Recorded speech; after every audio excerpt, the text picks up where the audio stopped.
السلام علیکم ورحمۃ اللہ وبرکاتہ۔ یہ لڑکیاں شریف گھرانوں کی بیٹیاں تھیں جو سلطان ایوبی کے پاس عرض داشت لے کر گئی تھی کہ وہ مردوں کے دوش بدوش لڑنا چاہتی ہیں۔ انہوں نے ہی شہر کو ایک غریب گھرانے سے برآمد کیا تھا۔ اس نے جب لڑکیوں کو جنگی پیمانے پر کام کرتے دیکھا تو اسے سرائے کے مالک کا خیال آ گیا تھا۔ اس نے لڑکیوں کو بتا دیا تھا کہ سرائے کا تہہ خانہ جاسوسوں اور تخریب کاروں کا اڈہ ہے۔ ان لڑکیوں کی مدد سے وہ انہیں پکڑوانا چاہتی تھی، مگر وہاں گئی تو سرائے کے مالک نے اس کا باہر نکلنا بند کر دیا۔ جاسوسوں کی اس فرمائش پر کہ نئی لڑکیاں لاؤ، اسے موقع مل گیا۔ اسے نئی لڑکیاں لانے کی اجازت مل گئی۔ اس نے ان لڑکیوں سے ذکر کیا اور کہا کہ وہ نئی لڑکیاں بن کر چلیں اور ان آدمیوں کو ختم کیا جائے۔ لڑکیاں تیار ہو گئیں۔ انہوں نے سکیم بنائی اور اس کے ساتھ چلی گئیں۔ انہوں نے یہ سوچا ہی نہیں کہ ان آدمیوں کو اپنے جال میں پھانس کر گرفتار کرایا جائے۔ اگر انہیں گرفتار کرایا جاتا تو ان سے بڑی قیمتی معلومات حاصل کی جا سکتی اور ان سے نشاندہی کروا کے ان کے کئی اور ساتھی پکڑائے جا سکتے تھے۔ مگر لڑکیاں جو شیلی اور جذباتی تھیں، وہ اتنا ہی جانتی تھی کہ دشمن کو ہلاک کیا جاتا ہے۔ وہ اپنے جذبہ جہاد کی تسکین کرنا چاہتی تھی اور شہر کا سینہ جذبہ انتقام سے پھٹ رہا تھا۔ وہ انہیں اپنے ہاتھوں سے قتل کرنے کو بے تاب تھی۔ اس نے دوسری رقاصہ کو اسی لیے قتل کیا تھا کہ ان لڑکیوں کی اصلیت بے نقاب ہونے کا خطرہ پیدا ہو گیا تھا۔ ان کی اصلیت تو بے نقاب ہو ہی چلی تھی، انہیں اس قسم کی غلیظ محفل کے طور طریقوں اور شراب پلانے کے انداز سے واقفیت ہی نہیں تھی۔ انہوں نے بروقت خنجر نکال لیے اور اپنے مقصد میں کامیاب ہو گئی۔ وہ سب چور دروازے سے نکلی اور اپنے ٹھکانے پر پہنچ گئی۔ ان کی رپورٹ پر کچھ دیر بعد فوج نے سرائے پر چھاپا مارا اور تہہ خانے میں گئے۔ وہاں لاشیں پڑی تھیں۔ تہہ خانے کے کمروں کی تلاشی لی گئی۔ ایک کمرے سے دوسری رقاصہ کی لاش برآمد ہوئی اور سرائے کے مالک کے کمرے سے کئی ایک ثبوت ملے کہ یہ لوگ جاسوس اور تخریب کار تھے۔ مگر آنے والا وقت سلطان صلاح الدین ایوبی اور سلطنت اسلامیہ کے لیے تاریخ کے سب سے بڑے خطرے لا رہا تھا، اور سلطان ایوبی دن رات جنگی منصوبہ بندی اور فوج کی ٹریننگ میں مصروف رہتا تھا۔ دمشق میں جب سلطان صلاح الدین ایوبی داخل ہوا تھا تو اس کے ساتھ 700 سوار تھے۔ تمام مورخین نے یہی تعداد لکھی ہے، لیکن تاریخ سلطان ایوبی کے ان جانبازوں سے بے خبر ہے جن میں سے کوئی تاجروں کے بہروپ میں، کوئی بے ضرر مسلمانوں کے بھیس میں اور کوئی شامی فوج کے معمولی سپاہیوں کے لباس میں، ایک ایک بھی 2 اور 4 کی ٹولیوں میں بھی دمشق میں داخل ہوئے تھے۔ ان میں زیادہ تر سلطان ایوبی کے خاموش حملے سے پہلے ہی یہاں آ گئے تھے، اور کچھ اس وقت داخل ہوئے تھے جب دمشق کے دروازے سلطان ایوبی کے لیے کھل گئے تھے۔ یہ جاسوسوں کا دستہ تھا جنہیں جانباز جاسوس کہا جاتا تھا، کیونکہ ہر قسم کی لڑائی، ہر ہتھیار کے استعمال، ہر طرح کی تباہ کاری کے ماہر تھے اور دماغی لحاظ سے مستعد اور ذہین۔ ان کی سب سے بڑی خوبی یہ تھی کہ وہ جان کی پرواہ نہیں کرتے تھے۔ ایسے خطرے مول لیتے تھے جن کے تصور سے ہی عام سپاہی بدک جاتے تھے۔ ایسا جذبہ صرف ٹریننگ سے پیدا نہیں ہوتا۔ اس کام کے لیے ایسے جوان منتخب کیے جاتے تھے جن کے دلوں میں اپنے مذہب کا عشق اور دشمن کی نفرت بھری ہوتی تھی۔ یہ جانباز جنونی قسم کے مسلمان ہوتے تھے۔ سلطان ایوبی نے ایسے جانبازوں کے کئی دستے تیار کر رکھے تھے۔ سلطان ایوبی جب 700 سواروں کے ساتھ دمشق کو روانہ ہوا تھا تو اس نے منتخب لڑاکا جاسوسوں کا ایک دستہ خصوصی ہدایات کے ساتھ دمشق کو روانہ کر دیا تھا۔ ان میں ایک ہدایت یہ تھی کہ اگر دمشق کی فوج مقابلے پر اتر آئے تو یہ جاسوس شہر کے اندر اپنی سمجھ اور ضرورت کے مطابق تخریب کاری کریں اور وہ دروازے کھولنے کی کوشش بھی کریں۔ ان میں ایسے بھی تھے جنہیں شہریوں میں دہشت، بھگدڑ، افراتفری اور افواہیں پھیلانے کی ٹریننگ دی گئی تھی۔ ان تمام جانبازوں کی تعداد 200 اور 300 کے درمیان تھی۔ اس وقت کے وقائع نگاروں نے صحیح تعداد نہیں لکھی، صرف یہ لکھا ہے کہ سلطان ایوبی کی آمد کے وقت دمشق میں 200-300 جاسوس اور تباہ کار موجود تھے۔ ایک فرانسیسی وقائع نگار نے صلیبی جنگوں کے حالات اور واقعات قلم بند کرتے ہوئے سلطان ایوبی کے لڑاکا جاسوسوں کے متعلق بہت کچھ لکھا ہے۔ اس نے ان جانبازوں کے اسلامی جذبے کو مذہبی جنون بھی کہا ہے۔ اور یہ بھی کہا کہ یہ جاسوس نفسیاتی مریض تھے۔ اس فرانسیسی نے تو مذہبی جنون کی توہین کی ہے کہ اسے نفسیاتی مرض کہا ہے، لیکن یہ نفسیاتی کیفیت ہی تھی۔ مسلمان صاحب ایمان صرف اس صورت میں بنتا ہے جب مذہب اس کی نفسیات کا جز بن جاتا ہے۔ ان جانبازوں کو جاسوسی اور تباہکاری کی ٹریننگ علی بن سفیان اور اس کے دو نائبین حسن بن عبداللہ اور زاہدان نے دی تھی، اور مارکا آرائی کی ٹریننگ تجربہ کار فوجیوں کے ہاتھوں ملی تھی۔ اب جبکہ سلطان ایوبی دمشق میں تھا اور علی بن سفیان قاہرہ میں تھا، وہاں کے اندرونی حالات پوری طرح نہیں سنبھلے تھے۔ سلطان ایوبی کی غیر حاضری دمشق پر اس کے قبضے اور خلافت کی معزولی کی صورت میں مصر میں صلیبی تخریب کاری کا خطرہ بڑھ گیا تھا، اس لیے علی بن سفیان کو وہیں رہنے دیا گیا تھا۔ دمشق میں اس کا ایک نائب حسن بن عبداللہ آیا تھا، وہی جاسوس جانبازوں کے دستے کا کمانڈر تھا۔ دمشق پر سلطان ایوبی نے قبضہ کر لیا تو وہاں کی بیشتر فوج سالار توفیق جواد کی زیر کمان سلطان ایوبی سے مل گئی تھی۔ باقی فوج اور خلیفہ کے باڈی گارڈ دستے خلیفہ اور اس کے حواری امراء کے ساتھ دمشق سے بھاگ گئے تھے۔ توقع تھی کہ سلطان ایوبی انہیں گرفتار کرنے کے لیے فوج ان کے تعاقب میں بھیجے گا، لیکن اس نے ایسی کوئی حرکت نہ کی۔ 2-3 سالاروں نے اسے کہا بھی کہ ان امراء وغیرہ کو پکڑنا ضروری ہے جو بھاگ گئے ہیں، وہ کہیں اکٹھے ہو جائیں گے اور اطمینان سے سلطان ایوبی کے خلاف جنگی تیاری کریں گے، اور میں یہ بھی جانتا ہوں کہ وہ صلیبیوں سے بھی مدد مانگیں گے جو انہیں مل جائے گی۔ سلطان ایوبی نے کہا، لیکن میں اندھیرے میں کبھی نہیں چلا، پہلے یہ معلوم کرنا ہے کہ وہ گئے کہاں ہیں اور ان کا مرکز کون سا بنے گا۔ آپ لوگ پریشان نہ ہوں، میری آنکھیں اور میرے کان بھاگنے والوں کے ساتھ ہی چلے گئے ہیں۔ وہ بدبخت اتنی جلدی حملہ کرنے کے لیے تیار نہیں ہو سکتے۔ میں صرف یہ دیکھ رہا ہوں کہ صلیبی کیا کریں گے۔ وہ مصر پر بھی یلغار کر سکتے ہیں، وہ شام پر بھی حملہ کر سکتے ہیں۔ وہ شاید اس انتظار میں ہیں کہ میں کیا کروں گا۔ ہو سکتا ہے کہ وہ میری چال کے بعد اپنی چال چلنا چاہتے ہوں۔ آپ فوج کو میری بتائی ہوئی تنظیم میں لا کر ان کی تربیت اور جنگی مشقیں جاری رکھیں۔ سلطان ایوبی نے جنہیں اپنی آنکھیں اور اپنے کان کہا تھا، وہ یہی جاسوس تھے جو مصر سے یہاں آئے تھے۔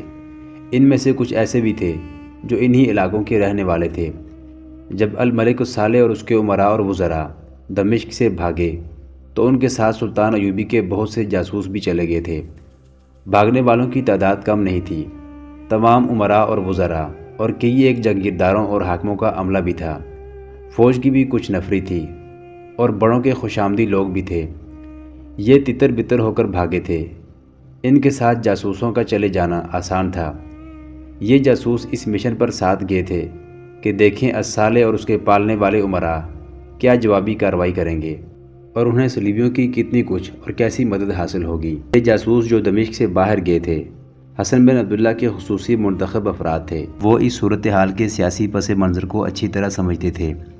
ان میں ایک ماجد بن محمد حجازی تھا، خوبرو جوان، جسم نہایت موزوں اور گٹھا ہوا، اور اسے خدا نے زبان کی ایسی چاشنی دی تھی جس میں طلسماتی اثر تھا۔ تقریباً ہر جاسوس کی شکل و صورت اور اوصاف ایسے ہی تھے، لیکن ماجد بن محمد ان سب سے برتر لگتا تھا۔ ان جاسوسوں کی اتنی اچھی صحت کا راز غالباً یہ تھا کہ انہیں کسی قسم کے نشے کی عادت نہیں تھی اور وہ عیاشی کو بھی پسند نہیں کرتے تھے۔ ان کے اخلاق میں جو پختگی تھی اس نے ان میں فولاد جیسی قوت ارادی پیدا کر رکھی تھی۔ ان کا قول و فعل مذہب کا پابند تھا۔ ماجد حجازی اپنے ساتھیوں کی طرح فولادی کردار کا نمونہ تھا، اور روح کی جو پاکیزگی تھی اس نے اس کے چہرے کو حسین بنا رکھا تھا۔ وہ دمشق سے بھاگا جا رہا تھا۔ اس کے نیچے عرب کی اعلیٰ نسل کا گھوڑا تھا۔ اس کے پاس تلوار تھی اور گھوڑے کی زین کے ساتھ چمکتی ہوئی انی والی برچھی تھی۔ وہ ویرانے میں اکیلا جا رہا تھا۔ اس نے حلب کی سمت جاتے ہوئے بہت سے لوگوں کو دیکھا تھا۔ اسے کوئی ایک بھی ایسا نظر نہیں آیا تھا جس کے ساتھ وہ جائے۔ وہ اپنے لیے کوئی ہمسفر ڈھونڈ رہا تھا جو اس کے مشن کے لیے سود مند ہو سکے۔ ایسا ہمسفر فوج کا کوئی اعلیٰ افسر ہو سکتا تھا یا کوئی ایسا امیر جسے الملک الصالح کا قرب حاصل ہوتا۔ اس کی سراغ رساں آنکھیں الصالح کو ڈھونڈ رہی تھی۔ اس نے چند ایک لوگوں سے پوچھا بھی تھا کہ وہ کس طرف گیا ہے، مگر اسے الصالح کا کوئی سراغ نہیں ملا تھا۔ اسے معلوم تھا کہ الملک الصالح نور الدین زنگی مرحوم کی عمر یا اس کی خوبیوں جیسا کوئی آدمی نہیں، بلکہ وہ 11 سال کی عمر کا بچہ ہے جسے مفاد پرست عمرا نے اپنے مقاصد کے لیے سلطنت کی گدی پر بٹھایا ہے، اور عملاً حکمران یا عمرا خود بنے ہوئے ہیں۔ وہ تصور میں لا سکتا تھا کہ وہ بچہ اکیلا نہیں جا رہا ہوگا، اس کے ساتھ امیروں، وزیروں اور درباریوں کا قافلہ ہوگا، اور اس قافلے کے ساتھ زر و جواہرات اور مال و دولت سے لدے ہوئے اونٹ ہوں گے۔ ماجد حجازی نے سوچا تھا کہ یہ قافلہ اسے نظر آ گیا تو وہ الملک الصالح کا مرید بن کر قافلے میں شامل ہو جائے گا۔ یہ کامیابی حاصل ہونے کی صورت میں اسے اچھی طرح معلوم تھا کہ اسے کیا کرنا ہے اور سینوں سے راز کس طرح نکالنے ہیں، مگر اسے اپنے شکار کا کوئی سراغ نہ ملا۔ آگے چٹانی علاقہ آ گیا جہاں ہریالی بھی تھی۔ سستانے کے لیے وہ چٹانوں کے اندر چلا گیا۔ ایک جگہ اسے 2 گھوڑے نظر آئے، ان سے ذرا پرے ہری بھری گھاس پر ایک آدمی لیٹا ہوا تھا اور اس کے ساتھ ایک عورت تھی۔ وہ سوئے ہوئے معلوم ہوتے تھے۔ وہ ذرا فاصلے پر رک گیا اور گھوڑے سے اتر کر ایک درخت کے نیچے لیٹ گیا۔ ایک گھوڑا ہنہنایا تو وہ آدمی اٹھ بیٹھا۔ لباس سے وہ اونچے درجے کا فرد معلوم ہوتا تھا۔ اس نے ماجد حجازی کو دیکھا تو اسے اپنے پاس بلایا۔ ماجد اس کے پاس چلا گیا اور اس سے ہاتھ ملایا۔ عورت بھی اٹھ بیٹھی۔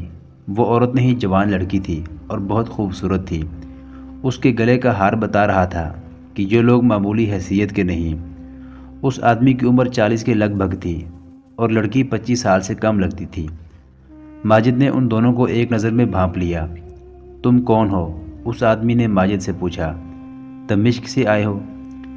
میں دمشق سے ہی آیا ہوں، ماجد نے جواب دیا، لیکن میں یہ نہیں بتا سکتا کہ میں کون ہوں۔ آپ کیسے سفر میں ہیں؟ غالباً ہم ایک ہی سفر کے مسافر ہیں، اس آدمی نے مسکرا کر کہا۔ تم شریف آدمی معلوم ہوتے ہو۔ کیا آپ یقین کرنا چاہتے ہیں کہ میں شریف ہوں یا بدماش؟ ماجد حجازی کے ہونٹوں پر مسکراہٹ تھی۔ اس نے کہا، جس کے ساتھ اتنی حسین لڑکی ہو اور لڑکی کے گلے میں اتنا قیمتی ہار ہو اور ساتھ مال و دولت بھی ہو، وہ ہر راہی کو بدماش اور ڈاکو سمجھتا ہے۔ میں ڈاکو نہیں ہوں۔ آپ کو ڈاکوں سے بچا ضرور سکتا ہوں، خواہ میری جان چلی جائے۔ اس کے دماغ میں اچانک ایک بات آ گئی جو اس نے تیر کی طرح منہ سے نکال دی۔ اس نے کہا، دمشق سے بھاگے ہوئے کچھ لوگ ڈاکوؤں کا شکار ہو گئے ہیں۔ میں نے راستے میں 2 لاشیں بھی دیکھی ہیں۔ یہ موقع ڈاکوؤں کے لیے نہایت اچھا ہے کہ لوگ مال و دولت کے ساتھ دمشق سے بھاگ رہے ہیں۔ لڑکی کا اتنا دلکش رنگ اڑ گیا، وہ اپنے آدمی کے ساتھ لگ گئی۔ کچھ ایسی ہی حالت آدمی کی ہو گئی۔ ماجد حجازی جان گیا کہ یہ لوگ کون ہیں اور کیا ہیں۔ ان پر خوف و ہراس غالب کر کے اس نے اپنی زبان کے کرشمے دکھانے شروع کر دیے۔ اس نے صلاح الدین ایوبی کو برا بھلا کہا اور سلطان الملک الصالح کی مدح سرائی یوں کی جیسے وہ زمین و آسمان کا واحد برگزیدہ انسان ہو۔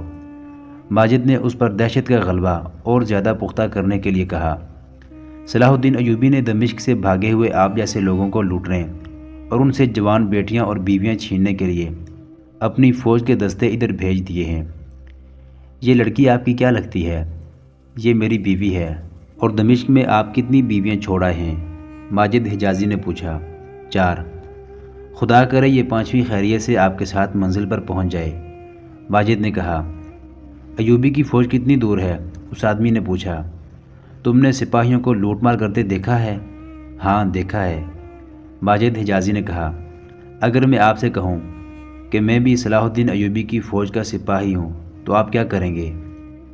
وہ کانپنے لگا، مسکرایا بھی، مگر مسکراہٹ غائب ہو گئی۔ اس نے کہا، میں تمہیں کچھ دے دوں گا اور تم سے التجا کروں گا کہ مجھے کنگال نہ کرو، اور میں تم سے یہ التجا بھی کروں گا کہ اس بیچاری کو میرے ساتھ رہنے دو۔ ماجد حجازی نے کہا لگایا اور کہا، دولت اور عورت سے زیادہ محبت انسان کو بزدل اور کمزور بنا دیتی ہے۔ اگر مجھے کوئی کہے کہ جو کچھ پاس ہے وہ میرے حوالے کر دو تو میں تلوار کھینچ کر اسے کہوں گا کہ پہلے مجھے قتل کرو، پھر میری لاش سے تمہیں جو کچھ ملے وہ لے جانا۔ محترم، مجھے یہ بتائیں کہ آپ کون ہیں؟ دمشق میں آپ کیا تھے اور اب آپ کہاں جا رہے ہیں؟ اگر آپ نے سچ بتا دیا تو ہو سکتا ہے کہ آپ کو مجھ سے زیادہ مخلص اور جاں باز محافظ نہ ملے۔ معلوم ہوتا ہے کہ ہماری منزل ایک ہے۔ میں ایوبی کی فوج کا سپاہی ضرور ہوں لیکن بھگوڑا ہوں۔ اس آدمی نے اپنے متعلق سب کچھ بتا دیا۔ دمشق کے مضافاتی علاقے کا جاگیردار تھا۔ اسے سرکار کے دربار میں ایسی سرکاری حیثیت بھی حاصل تھی کہ سلطنت کی شہری اور جنگی پالیسیوں میں بھی اس کا عمل دخل تھا۔ سلطان کے باڈی گارڈ دستے کے زیادہ تر سپاہی اس کے دیے ہوئے تھے۔ دوسرے لفظوں میں یہ کہہ لیں کہ وہ سلطنت کے بالائی حلقے کا اہم قسم کا درباری تھا۔ اسے گھر سے نکلتے ذرا دیر ہو گئی تھی۔ الصالح نے اپنے تمام حاشیہ برداروں سے کہا تھا کہ وہ حلب پہنچ جائیں۔ چنانچہ یہ جاگیردار حلب جا رہا تھا۔ اس نے یہ بھی بتا دیا کہ وہ بہت سے زر و جواہرات ساتھ لیے جا رہا ہے، 4 بیویاں پیچھے چھوڑ آیا ہے۔ یہ چونکہ سب سے چھوٹی اور خوبصورت تھی، اس نے بڑے افسوس کے ساتھ ذکر کیا کہ اس کے محافظ اور تمام ملازم دمشق میں ہی اس کا ساتھ چھوڑ گئے تھے۔ انہوں نے اس کا گھر لوٹ لیا ہوگا۔ یہ اس کی اپنی ہمت تھی کہ وہ بروقت اپنا بیش قیمت خزانہ لے کر نکل آیا۔ وہ اب الصالح کے پاس جا رہا تھا۔ ماجد حجازی کو اس کی داستان سن کر خوشی ہوئی۔ یہ جاگیردار اس کے کام کا آدمی تھا۔ اس کے ساتھ وہ حلب کے دربار تک پہنچ سکتا تھا۔ اس نے اپنے متعلق بتایا کہ وہ اس سوار دستے کا کماندار تھا جو سلطان صلاح الدین ایوبی اپنے ساتھ دمشق لایا تھا، لیکن وہ الصالح کا مرید ہے، اس لیے وہ اس کے خلاف ہاتھ نہیں اٹھا سکتا۔ اس عقیدت مندی کا نتیجہ ہے کہ وہ ایوبی کی فوج سے بھاگ آیا ہے اور سلطان کے دربار میں جا رہا ہے۔ اگر اس نے پسند کیا تو وہ اس کے محافظ دستے میں شامل ہو جائے گا۔ اگر میں ابھی سے تمہیں اپنا محافظ بنا لوں تو تمہاری اجرت کی شرائط کیا ہوں گی؟ اس نے ماجد حجازی سے پوچھا۔ میں جیسے دمشق میں بادشاہ تھا اسی طرح وہاں بھی بادشاہ ہوں گا۔ جہاں جا رہا ہوں میرے محافظ بن کر تمہیں افسوس نہیں ہوگا۔ اگر آپ مجھے اپنا محافظ بنائیں گے تو آپ کو فوجی مشیر کی ضرورت نہیں پڑے گی۔ ماجد حجازی نے اسے کہا، میری اجرت آپ میری قابلیت دیکھ کر خود ہی مقرر کر دیں گے، میں ابھی کچھ نہیں بتاؤں گا۔ ماجد حجازی اس کا باڈی گارڈ بن گیا۔ یوں کہیے کہ ایک درباری جاگیردار کے ساتھ سلطان ایوبی کا ایک جاسوس لگ گیا۔ اس جاگیردار کے پاس بے انداز زر و جواہرات تھے جو اس نے ایسے سامان میں چھپا رکھے تھے جو بظاہر معمولی سا تھا۔ اسے فوری طور پر ایک محافظ کی ضرورت تھی۔ ماجد کے ڈرانے سے یہ ضرورت اور شدید ہو گئی تھی۔ اس وقت سورج غروب ہو رہا تھا اور فضا خنک ہونے لگی تھی۔ ماجد کے مشورے پر انہوں نے وہیں قیام کیا۔ رات گزر گئی تو جاگیردار کو یقین آ گیا کہ ماجد قابل اعتماد آدمی ہے۔ لمبی مسافت کے بعد وہ حلب پہنچے۔ اس وقت حلب کا امیر شمس الدین تھا، جس نے تھوڑا ہی عرصہ پہلے صلیبیوں کو تاوان دے کر ان سے صلح کر لی تھی۔ الملک الصالح دمشق سے بھاگ کر وہاں پہنچ چکا تھا۔ اس کے تمام امراء وزراء اس کے ساتھ تھے اور اس کے باڈی گارڈ کے دستے بھی وہاں پہنچ رہے تھے۔ الصالح نے حلب کی عمارت پر قبضہ کر لیا تھا اور اس کے امراء وغیرہ فوج کو نئے سرے سے منظم کرنے لگے تھے۔ صورتحال ایسی تھی کہ فوج کو ہر اس آدمی کی ضرورت تھی جس میں تھوڑی سی جنگی سوجھ بوجھ ہو۔ الملک الصالح کے پاس سونے اور خزانے کی کمی نہیں تھی، کمی فوج کمانڈروں اور مشیروں کی تھی۔ وہ اور اس کا ٹولہ سلطان ایوبی کے خلاف لڑنے اور خلافت بحال کرنے کو بےتاب تھا۔ ان کی بےتابیوں سے یوں پتہ چلتا تھا جیسے ان کے دشمن صلیبی نہیں، سلطان ایوبی ہے۔ انہوں نے خلیفہ کی مہر کے ساتھ ادھر ادھر کے امراء کو پیغام بھیجے کہ وہ سلطنت کے دفاع کے لیے سلطان الملک الصالح کے ساتھ فوجی تعاون کریں۔ ان امراء میں حمص، حما اور موصل کے حکمران خاص طور پر قابل ذکر ہیں۔ کسی کی طرف سے امید افزا جواب ملا اور کسی نے تعاون کا صرف وعدہ کیا۔ یہ جاگیردار حلب پہنچا تو الصالح نے اسے خوش آمدید کہا۔ وہ بھی الصالح کی جنگی مجلس مشاورت کا اہم رکن تھا۔ اسے حلب میں ایک مکان دے دیا گیا۔ وہ آتے ہی اس قدر مصروف ہو گیا کہ صبح کا گیا آدھی رات کو گھر آتا تھا۔ اس کی غیر حاضری میں اس کی بیوی ماجد حجازی میں دلچسپی لینے لگی۔